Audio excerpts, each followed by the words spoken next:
নমস্কার, সালাম এবং সবাইকে আন্তরিক শুভেচ্ছা। আশা করি আপনারা সবাই ভালো আছেন।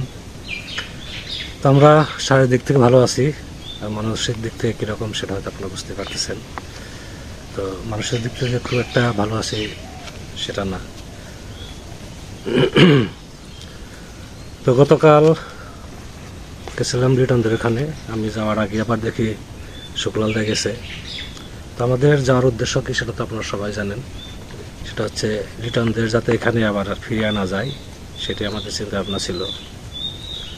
যদিও জানতাম যে ওদের আর ফিরিয়ে আনা সম্ভব না, তারপরেও আমাদের তরফ থেকে আমরা যে চিন্তা ভাবনা করে গেছি বা মানে সম্পূর্ণ ছাড় দিয়ে গেছি, যেভাবে হোক লিটনদের যে কোনো বিনিময়ে তাদের যেন আমরা আনতে পারি। যদি লিটনদের জায়গা দিতে হয় সেটাও দেবো। ওরা সব দিক থেকে চিন্তা ভাবনাই করে গেছি। এটা কিন্তু আমার শুক্লালদার সাথে আমি কোনো পরামর্শ করে যাইনি। তো যাওয়ার পরে খাওয়া দাওয়া করাইলো। খাওয়া দাওয়া করার পরে দেখলেন, কথাবার্তা বললাম, তারপর চলে আসলাম। আসার পরে দেখি লিটনদের একটা ভিডিও ছাড়ছে, মৃত্যু। তো যাই হোক, ওই টাইমে আমার ভিডিও দেখা সম্ভব হয় নাই, অন্যান্য কাজ ছিল। ভিডিওটা রাতে দেখছি আর কি। আসলে ওদের চলে যাওয়াটা এটা আগে একটা প্ল্যান ছিল, এটা আমরা পরে আজ করতে পারছি আর কি। এবং লিটনরা যেদিন বাসায় যাবে তার 4-5 দিন আগে লিটনের বাবা আমাদের বেশ কয়েকজনকে ডাকছিল। আমি ছিলাম, শহীদ ভাই, তারপর শাহাবুদ্দিন, আরও মোটামুটি 8-10 জন ছিল আর কি। এই উদ্দেশ্যেই ডাকছিল যে আসলে লিটন কি নিজে থেকে চলে যাচ্ছে না আমিও কে তাড়িয়ে দিতেছি, এই জিনিসটা আপনারা ওর কাছ থেকে শুনে নেন। তারপর ঝগড়াঝাটি তো প্রতিটা সংসারে কিছু না কিছু হয়। এটা যদি বলে আমার সংসারে কোনো ঝগড়া নাই, এরকম সংসার খুব কম আছে। বেশিরভাগ সংসারই যৌথ পরিবার যেগুলো আছে সামান্য কিছু হয় আর কি, আবার মিলেও যায়। স্বামী স্ত্রীর মধ্যে ঝগড়া হয়, আবার মিল হয়, এটা স্বাভাবিক। তো লিটন বলল যে ছেলে মেয়ে পড়াশোনা করার জন্যই আমি যাব। তারপরে তো ঝগড়াঝাটি কিছুটা আছেই। মূল উদ্দেশ্য হলো ওদের পড়াশোনা করার জন্য। ঠিক আছে, যাওয়ার সময় আরও বললো যে করবে, ওর বাবার খরচা বাবদ 5,000 করে টাকা দেবে। তুমি যদি দিতে পারো নিজে চলে টইলে। তো শহীদ ভাই বললো তোমার 5,000 দেওয়া লাগবো না, তুমি পারলে 3,000 টাকা দিও। যাই হোক, ওখান থেকে আমরা কথাবার্তা বলে উঠে আসলাম। তখনও কিন্তু আমি জানি না যে ওদের প্ল্যানটা এই। তো এটা হচ্ছে আমি কখন জানলাম, ভক্তর যে ম্যারেজ ডে হলো ওই দিন আবার লিটন আসছে। লিটন এসে দেখি হইহল্লা করতেছে, লিটনের বাবা বাড়িতে নেই, হইহল্লা করতেছে। দেখ আমি একটু দূরে সরে গেলাম, হইহল্লা করতেছে, করুক, আমি একটু পরে ঢুকছি। ঢোকার পরে লিটন আমার ঘরের ভিতর ডেকে নিল, লিটনের ওয়াইফ ডেকে নিল, ওয়াইফে ছিল আর কি। তো ওদের সংক্ষেপে যে কথাটা আর কি, যে বললো মামা এখন আমরা থাকবো না, আমরা চলে যাব, আর এখানে আমাদের আর উঠতে দেবে না, কাজেই আমাদের উঠার জায়গা করতে হবে। তার মনে হয়েছে তার বাবার বাড়ি চলে যাবে আর কি, মৃত্যুর। আর ওখানে যেতে হলে তো আমাদের ধর্মটা চেঞ্জ করতে হবে। আমি বললাম যে এত দূর চিন্তা ভাবনা করে লাভ নাই, সংসারে ঝুর ঝামেলা থাকেই। তো আপাতত তোমরা বাসায় যাইতেছো, যাও, ওদের লেখাপড়া করাও, বাড়িতে আসা যাওয়া করা, তারপরে এগুলো যেগুলো সমস্যা আছে এগুলো ঠিক হয়ে যাবে। কিন্তু আসলে জিনিসটা হচ্ছে ওদের সাথে আগেই ডিল হয়ে গেছে। পরে যেটা জানলাম আর কি, মানে লিটনের শ্বশুর বাড়ির সাথে আগে কথাবার্তা হয়ে গেছে, ওখানে যাবে, ওদের জন্য ঘর বাড়ি যা কিছু করে দেবে আর কি। তো তারপরে এখানে যে আমি এখানে বসছি, মানে কালকে যে ভিডিওটা দেখলাম, এখন এর আগে একটা অপবাদ দিছে, সেটা হচ্ছে লিটনকে তাড়িয়ে দিছে। হ্যাঁ, গ্রামবাসী কেউ ওকে দেখতে পারে না, এই বিষয়গুলো ওরা উল্লেখ করছিল। কিন্তু আমরা সবাই চুপ করেছিলাম, আমরা কেউ কিছু বলি নাই। কারণ হচ্ছে প্রতিবাদ করে ও রাগটাকে আর বেশি বাড়াইতে চায় নাই। এটা যদিও হয় ও মানে সম্ভব যদি হয় ও ফিরে আসুক, আমরা সেই চেষ্টাই করছি আর কি। এই জন্য ওর যত যাই বলছে আমরা কিন্তু কেউ এর প্রতিবাদ করে নাই, আমরা আমাদের মতো কথা বলে গেছি, ভিডিও করছি। তো যখন এই কথাগুলো মানে প্রকাশই করে ফেলছে গতকালকে মিতু, তো ভাবলাম যে কিছুটা হলেও এর উত্তরটা দেওয়া দরকার, যেটা সত্যি ঘটনা সেগুলো কিছুটা হলেও মিতু বলছে ঠিক আছে, তার সাথে আরো কিছু কথা আছে। সেটা হচ্ছে এই যে মিতুরা চলে গেল, এই চলে যাওয়ার পিছনে আরো কিছু কারণ আছে। সেটা হচ্ছে লিটনের বাবা যে বিয়ে করলো, এই বিয়েটা করলো লিটনদের সাথে পরামর্শ করে, তারপর ঝগড়াঝাটি বাজলো, চলে গেল, আবার কিন্তু নিয়ে আসলো, আবার ওরা পরামর্শ করে নিয়ে আসলো। কিন্তু ঘটনা যদি মহিলাটা এত খারাপই হয় তাহলে আবার দ্বিতীয়বার আমার কি দরকার ছিল? আচ্ছা, তারপরে দেখা গেছে যে দ্বিতীয়বার আনার পরে লিটনের বাবা কিন্তু খরচ দেওয়া বন্ধ করে দিল। কারণ হচ্ছে লিটনকে বললো যে এখন যেহেতু আসছে আমি কিছু টাকা ফিক্সড করে রাখবো, নমিনি কিন্তু আবার লিটনের নামে, যে সে যদি থাকে তো থাকলো, আর যদি না থাকে তাহলে এখান থেকে টাকা দিয়ে সে যাই যাবে, যা করে করবে, কিন্তু সহায় সম্পত্তি যা আছে এটা লিটনেরই থাকবে। তো এই যে টাকাটা বন্ধ করে দিছে, এটাই হচ্ছে সব থেকে বড় মাথা ব্যথা। লিটনের বাবা এখন টাকা দেয় না, এটা হচ্ছে সবচেয়ে বড় মাথা ব্যথা, যার জন্য যা কিছু ঘটছে পরে সবই হচ্ছে তাদের চলে যাওয়া একটা ইস্যু তৈরি করা। তারপরে এই যে ভক্তরা কেন কথা বলে না, কেউ কেন কথা বলে না এই ব্যাপারে, মানে কথা তো অনেকগুলোই বলছে, সবগুলো তো মনে পড়তেছে না, আস্তে আস্তে আমি মনে করে করে বলি, আপনারা একটু শুনেন। স্ট্যাম্প নিয়ে ঝগড়া হলো, তার মধ্যে ছিলাম ওখানে। এখন যখন কিনা পুরোপুরিভাবে লিটনের মানে বাবা জেনে গেল যে লিটন ধর্মান্তরিত হচ্ছে, তাহলে লিটনের কাছে যে কাগজপাতিগুলো আছে তাহলে ওগুলো দিয়ে যাক। এই সূত্রেই লিটনের কাছে কাগজপাতি চাওয়া। তাছাড়া কাগজপত্রের আরেক কিছু ঝামেলা আছে যেটা আমাকে বললো, যেগুলো ঠিক করতে হবে। ওই দিন লিটন যে কাগজটা নিয়ে আসছে ওইটাই কোনো ঝামেলা নাই, আর দুইটা দলিল আছে, ওই দুইটা দলিলের মধ্যে ঝামেলা। এখন ওই দুইটা দলিলের জন্য ওই দিন বেশ রাগারাগি হলো। তো লিটন এমন কোনো ভাষা নাই যে বলে নাই, এমনকি মনে করেন পুলিশ দিয়ে ধরিয়ে সবাইকে থানায় নেবে এ কথাও বলছে, পুলিশের ভয় দেখেছে। তো এই যে ঢাকায় নাকি তার বড় অফিসার আছে পরিচিত, তাকে যদি বলে সে সবাইকে হাজতে ভরে দেবে। তো এই যে ভয় দেখানো, এই ভয়ের জন্যই কিন্তু ওরা যারা ভিডিও করে কেউ কিন্তু আর মুখ খুলে নাই, চুপ করে আছে, যা মনে হয় তাই করো, কিছু করার নাই আর। এই স্ট্যাম্প নিয়ে ব্যাপারটা গেল।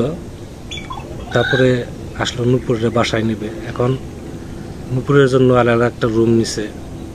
এখন ওরা যদি যেমন এখন চেঞ্জ হয়ে গেছে, এখন নূপুর কি করতো, আবার চলে আসতে হতো, কাজেই নূপুর সেখানে আর যায় নাই।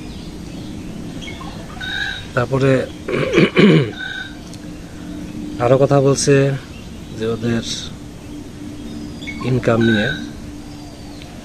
তো লিটনের কিন্তু এখন প্রচুর ইনকাম আছে, ভালো ইনকাম, যে ইনকাম করে তাতে লিটনের মতো 4-5টা পরিবার চলবে কোনো ব্যাপারই না। ও টাকা পয়সা খরচ করে মোটামুটি ঘর বাড়ি সব কিছু ঠিকঠাক করছে। তো এখানে একটা কথা হলো আমার, সেটা শুধু লিটনের টাকা দিয়ে সব কিছু করছে, কথাটা এখানে একটু আমার কাছে একটু খটকা। কারণ হচ্ছে লিটনের বাবা, সে কিন্তু যত টাকা ইনকাম করে সে কিন্তু সবই লিটনের কাছেই দেয়। শুধু এই যে 6 মাস ধরে টাকা দেয় না, মানে পরের বার যখন তার ওয়াইফকে নিয়ে আসলো, তাহলে প্রতি মাসে একজন মানুষ যদি আপনার সকাল থেকে বিকাল পর্যন্ত পরিশ্রম করে, তার মাসিক ইনকাম একদম না হলেও 12-13 হাজার টাকা আছে। আর দুপুরে তো সে কিছু খায় না, দুপুরে সকালে খেয়ে যায় আর হচ্ছে আপনার রাতে এসে খায়। তাহলে এই যে তার যে টাকাটা, এই টাকাটা লিটনের হাতে দিল, তাহলে লিটনের কাছে টাকাটা জমা আছে, অথবা সে এই টাকা খরচ করছে, তাহলে শুধু লিটনের টাকা খরচ করলো কি করে? এই টাকাটা খরচ করছে না, হিসাব করে দেখুন তো 21 সাল থেকে মানে এটা তো 25 সাল 24 সাল পর্যন্ত ধরেন, এই 4 বছরে লিটনের বাবা কত টাকা দিছে। কিন্তু মৃত্যু কিন্তু শুধু বলে গেছে যে সমস্ত খরচ লিটন চালাইছে। তারপরে বাড়িতে উঠতে দিবে না, একটা মৃত্যু কথা বলছে যে কোনো কিছু হইলে বাড়িতে উঠতে দেবে না। এই কথাটা কেন উঠতে দেবে না সেটা কিন্তু বিশ্লেষণ করে নাই। কারণটা হচ্ছে লিটন মানে লিটন ওয়াইফ মুসলিম ছিল, হিন্দু সংসারে করছে। লিটনের বাবা কিন্তু কোনো দিন তার ছেলের বইয়ের নামে কারো কাছে কখনোই বদনাম করে নাই, আজ পর্যন্ত না। সবসময় বলছে বৌমা ভালো, আমরাও জানি ভালো, আমরাও ভালো বলছি, সে ভালো বলে আমাদের কাছেও ভালো। তারপরে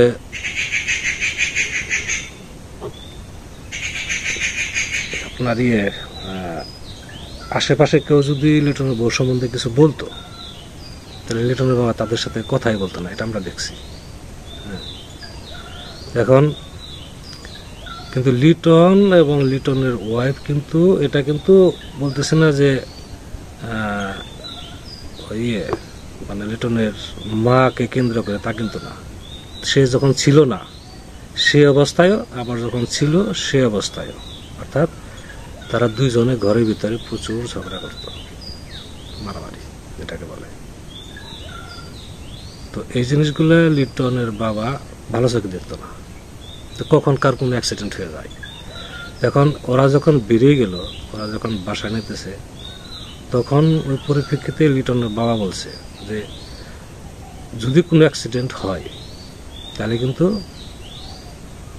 আমি উঠতে দেবো না। বা যে বাসায় ভাড়া নিয়েছে লিটনরা, সেটা হচ্ছে ওদেরই আত্মীয়র বাসা, পরিচিত।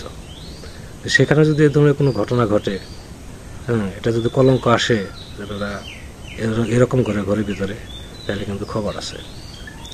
তো এই পরিপ্রেক্ষিতে লিটনের বাবা বলছে যে আমি কিন্তু উঠতে দেবো না। মাঝখানে আবার এই আজান দিল, এই জন্য একটু কথা বন্ধ রাখছিলাম। আসলে আজকে ভিডিও করার মোটেই ইচ্ছা ছিল না, কিন্তু তারপরেও ভিডিওটা করতেছি, কারণ ওরা কয়েকটা ভিডিওতে আমাদের গ্রামের যে একটা মিল, একটা মিলেমিশে থাকা, একটা একতাভাবে থাকা, আনন্দ নিয়ে থাকার যে পরিবেশটা ছিল, ওদের ভিডিওর মাধ্যমে সেই জিনিসটা আমাদের নষ্ট হয়ে গেছে। সেজন্য কথাগুলো বলা আর কি। আসলে যে কথাগুলো বলছে তার পিছনের ঘটনাগুলো কি বা তার ভিতরে কথাগুলো কি, সেগুলো একটু আপনাদের সামনে আপনি সামান্য কিছু তুলে ধরতেছি। আবার ওদের ভিডিওতে দেখেন, ওদের ভিতরে কিন্তু মিথ্যাচারও থাকে প্রচুর পরিমাণে। যেমন লিটন কিন্তু কোনো রকম কাজ করে না, ওর একটাই কাজ, সেটা হচ্ছে ভিডিও করা। ও কিন্তু বাইরে কোনো কাজই করে না, 2 টাকার কাজও করে না, কারণ ভিডিও থেকে ও প্রচুর পরিমাণ টাকা পায়। বাইরে কাজ করার দরকার কি? প্রচুর টাকা পায়, যেটা হয়তো বললে আপনারা বিশ্বাস করবেন না। তো এই একটা দিক গেল। সবসময় বলতো কাজে যাইতেছি, এ করতেছি, সে করতেছি, দরকার কি? আমাদের ভিডিও ওরা করতেছে। কিন্তু এখন বলতেছি কি জন্য? কারণ বলতে বাধ্য হচ্ছি। মৃত্যু যেরকম বলতে বাধ্য হয়েছে, আমরাও সেরকম বলতে বাধ্য হয়েছি আর কি। তারপরে কিছুদিন আগে একটা ভিডিও হইতে, তারপরে দেখছেন ওই লিটনদের ভিডিও, যে কে যেন পিঠা পাঠাইছে, দুধ পাঠাইছে, মানে অনেক জিনিস। কে পাঠাইছে? আন্টি লাগে, এক আন্টি পাঠাইছে। আসলে কি আন্টি পাঠাইছে? ওটা পাঠাইছে হচ্ছে মৃত্যুর মা। মৃত্যুর মা এই জিনিসগুলো পাঠাইছে। আর দেখেন, মৃত্যুর মা পাঠাইছে বললে কি হইতো যে আমার মা পাঠাইছে? কি দোষ হইতো? আপনারা কি রাগ করতেন বা আমরা কি রাগ করতাম? তা তো না, বলছে আন্টি। তাহলে নিজের মাকে যে আন্টি বানাইতে পারে, তাহলে সে মানে কত বড় সত্যকে গোপন করতে পারে তারা। মৃত্যু একজন মনে করেন খুব সুন্দর একটা জিনিস উপস্থাপন করতে পারে, সুন্দর ভাষা অঙ্গভঙ্গি দিয়ে, যেটা কিনা আমরা পারি না। সেই দক্ষতাটা বা সেই কৌশলটা মিতুর মধ্যে আছে, এই গুণটা আছে। তো ওরা চলে গেছে, সমস্যা নাই, কিন্তু সোজা বলে গেলে হয়তো ভিডিওতে যে আমরা চলে যাচ্ছি, আমরা ধর্মটা চেঞ্জ করতেছি, বা সরাসরি বলে গেলে আমাদের কারো কোনো কথা ছিল, আমরা কি বাধা দিতাম? এখনও বাধা দেয় নাই, তখনও দিতাম না। কিন্তু এই যে এত নাড়া পেছনে কি দরকার ছিল? কোনো দরকারই ছিল না। এখন মৃত্যু তার নিজের ধর্মে ফিরে গেছে, তার নিজের ধর্ম সুন্দর করে পালন করুক, এটা আমরা চাই। লিটন সে কী করবে সম্পূর্ণ হয়েছে লিটনের ব্যাপার। তবে আমরা ধারণা করতে পারি যে মৃত্যু যত সহজভাবে বলুক যে লিখনের বাবা যেটা করবে সেটা তার নিজের ইচ্ছা, আমি চাপ দেবো না, কিন্তু এটা আমরা মানতে রাজি না, বা আমি রাজি না। কারণ লিটনকে ওই ধর্মে নেওয়াবে এবং সে ওই ধর্মে যাবে, এটা আমার ব্যক্তিগত মতামত আর কি। যাই হোক, ধর্ম সবই সম্মানের, যার যার ধর্ম তার কাছে সম্মানের বিষয়। কোনো ধর্মকেই ছোট করে দেখব না, যে ধর্মে যাক সে ধর্ম সুন্দর করে পালন করুক এবং অন্য ধর্মকে সম্মান করুক। তো আবার আজান দিতেছে, আমি একটু পরে কথা বলি। যাই হোক, এখন কথা বললে অনেক কথাই হয়। তারপর মৃত্যু আর একটা কথা বলছে, ঝগড়ার সূত্রপাতটা, ঠিক আছে? তো এখানেও আমার একটু কথা আছে, যেটুকু আমি জানি আর কি, মানে আমি কারো কাছে কানে শোনা না, যেটুকু আমি জানি সেটুকু বলতেছি। সেটা হচ্ছে লিটন মাঝখানে 2টা ভিডিও ছাড়ছিল ওর মাকে নিয়ে, ওর মা খুব খারাপ, 2টা ভিডিও ছাড়ছিল। পরের বছর 2টা ভিডিও উইথড্র করে নাই। তো ওই ছাড়ার পরে আমি 2 দিন পরে লিটনকে যে ধরছে, যে লিটন তুই এ কাজ করছিস কেন? ফ্যামিলিগত যে সমস্যাগুলো আছে সেগুলো ফ্যামিলিগতভাবেই মিটিয়ে ফেলা উচিত। এগুলো তো ভিডিওর সামনে আনা বা মিডিয়ার সামনে আনা মোটেই উচিত হয় নাই। এই কাজটা তুই কেন করছিস? তো ওই মুহূর্তে লিটন বললো যে মামা আসলে আমার ভিউ তো কমে গেছে, তো ভিউটা বাড়ানোর জন্য আমি দর্শকদের নিয়ে একটু খেলা করতেছি। এই আমি বললাম যে দর্শকদের নিয়ে খেলা করতে যাই, নিজের ঘরে তো আগুন লেগে যাবে, তো তুই এটা ঠিক করে দিস। ঠিক আছে মামা, আমি এটা ঠিক করে দেব। তো এই যে ভিডিওটা ছাড়ছে, এই কথা যখন ওই মহিলার কানে গেছে যে তাকে খারাপ বলে দিছে, মানে লিটনের কথা হলো যে মানে ভিডিও করতে হলে কিছু কাজ দেখাইতে হয়, ও যেটা বলছে যে কিছু কাজ টাজ দেখাতে হয় মামা। তো আমি যে কাজ দেখাবো, একটা কাজ দেখানোর আগেই দেখি সে কাজ করে বসে থাকে, আমার ভিডিও করা হয় না। তো এই জিনিসগুলো কিছু উপস্থাপন করছে, যার জন্য আমি এই 2টা ভিডিও ছাড়ছি। তো দেখেন যে ঝগড়ার সৃষ্টিটা কোথা থেকে, এবং এই কথাগুলো কিন্তু আপনার আমরা যে 8-10 জন বসছিলাম সেখানে কিন্তু কথাটা টান দেওয়া হয়েছিল। পরে আমি সেটা ধামাচাপা দিয়েছি যে না, এই পুরাতন কথাগুলো উঠিয়ে লাভ নাই, এখন আমরা সামনের দিকে আগাই, যাতে মানে ওরা ভালো থাকতে পারে। তো আরও অনেক কথা আছে, হয়তো পয়েন্টে পয়েন্টে মনে পড়বে। যাই হোক, অনেক সময় হয়ে গেছে। তো ঘটনা হয়েছে, মৃত্যু তার নিজের ধর্মে ফিরে গেছে, নিজের ধর্ম সুন্দর মতো পালন করুক। লিটনও যেখানে শান্তি মনে করে সেখানেই সেই ধর্মে গ্রহণ করুক, আমাদের কোনো আপত্তি নাই। তো আজকে কথাগুলো বললাম শুধু একটা কারণেই, যে ওরা যে একটা অপবাদ দিছে যে আমাকে তাড়িয়ে দিছে, গ্রামের মানুষ আমার দেখতে পারে না, আমার ভালো চায় না। ওরা কি বলতে পারবে যে আমাদের গ্রামের কোনো একজন ব্যক্তি ওদের খারাপ চোখে দেখছে? বলতে পারবে কিনা? পারবে না। কারণ ওদের সাথে কেউই খারাপ ব্যবহার করে নাই। মৃত্যুর যথেষ্ট পরিমাণ আমরা স্নেহ করছি, যথেষ্ট পরিমাণ, যেটা কিনা আমাদের পরিবারের একজন সদস্যকে আমরা করি না। কারণ সে অন্য একটা ধর্ম থেকে আসছে, আমাদের ধর্মে আসছে, যাতে সে সুন্দরভাবে থাকতে পারে, আমরা সেই দৃষ্টিতেই দেখতাম। কিন্তু কার মনে কী আছে সেটা তো বলা যাবে না, কারণ ওদের প্ল্যান হচ্ছে চলে যাওয়া। এবং আমি শুনছি যে 2 বছর আগেও নাকি যাওয়ার জন্য একটা প্রস্তুতি নিছিল, কিন্তু তখন হয়তো সেরকম পরিবেশ তৈরি করতে পারে না, যাওয়ার জন্য যায় নাই। তো এখানে এই যে পুকুর কাটছে, কাটছে, সবার একটা বিশ্বাস, মানে আমাদের কারোর ধারণা ছিল না যে এই ধরনের একটা ডিসিশন ওরা নিবে। ওদের কারণে ধারণা ছিল না। যাই হোক, ওরা যেটা ভালো মনে করছে সেটা করুক। তবে এটাই খারাপ লাগে আর কি, আমাদের গ্রামের যে একটা সৌন্দর্য, একটা একতা বোধ, মিলেমিশে আমরা সবসময় থাকতাম। আপনারা বেশ কিছুদিন ধরে কমেন্টস করছেন অনেক রকম, এই জন্য আর কি ভিডিওটা করছি। তারপরে লিটন এবং মিতু, ওদের ভালো বলবো না খারাপ বলবো, ওদের কিছু কিছু কীর্তিকলাপ আছে যেগুলো আপনারা শুনলে খুবই খারাপ বলবেন। তারপরে তা সেগুলো বলবো না। আজকে এই পর্যন্তই। এগুলো বলতে ভালো লাগে না, মানুষের সমালোচনা করাটা খুবই খারাপ লাগে। কিন্তু যতটুকু বললাম এগুলো হচ্ছে মিতু ভিডিও করছে, সেই ভিডিওর পরিপ্রেক্ষিতে কথাগুলো বললাম, যে ও নিজেকে ধোয়া তুলসী পাতা মনে করতেছে বা নিজেকে ধোয়া তুলসী পাতা হিসাবে নিজেকে উপস্থাপন করছে। আসলে পিছনে মূল কারণগুলো কি সামান্য কিছু আপনাদের সামনে আমি উপস্থাপন করলাম আর কি, সেটা আপনারা বিচার বিবেচনা করে দেখবেন। তো আপনারা ভালো থাকেন, সুস্থ থাকেন, সুন্দর থাকেন, আর আমাদের পাশে থাকেন।